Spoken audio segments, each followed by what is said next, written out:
নমস্কার। ঠাকুরমা স্বামীজি ও গুরুদেবের শ্রীচরণে প্রণাম জানাই। প্রাচীন সাধুদের কথা স্বামী মাধবানন্দ মহারাজের লেখা থেকে খানিকটা অংশ পড়ে শোনাচ্ছি। সংসার বড় পিচ্ছিল জায়গা। সংসারে থাকতে হবে, কিন্তু সংসার যেন ভেতরে না ঢোকে। পদ্মপাতা জলে থাকে, কিন্তু জল তার উপরে কিন্তু থাকতে পারে না।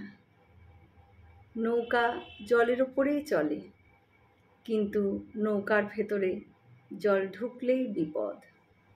সংসারের এই সুখ দুঃখ সবই ক্ষণস্থায়ী, একমাত্র তিনিই সত্য। এটি মনে রেখে সংসার করলে, কর্তব্য বুদ্ধিতে সব কাজ করে গেলে সাংসারিকতা বা আসক্তি আমাদের মনে ঢুকতে পারবে না, মনের প্রশান্তিও নষ্ট হবে না। তিনি আমাদের নিয়ে খেলা তো করবেনই, কেন জানি না। ধৈর্য রাখতে হবে, ধৈর্য ধরে ডেকে যাও।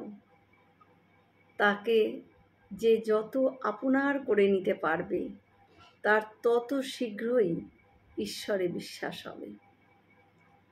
তিনি সংসারে নানা কাজে তোমাদের রেখেছেন, যেন পরীক্ষা করে চলেছেন। হতাশ হবে না, পথ চলতে শুরু করো। দূরত্ব ক্রমশই কমে আসবে।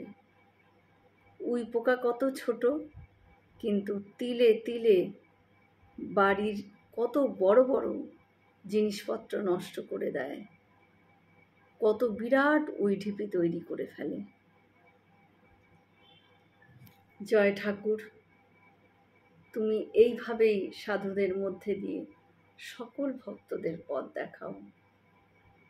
আমরা সকলে মিলে একসাথে বলি, জয় মহামায় কি জয়, জয় ভগবান শ্রী শ্রী রামকৃষ্ণদেব কি জয়, জয় স্বামীজি মহারাজ জি কি জয়।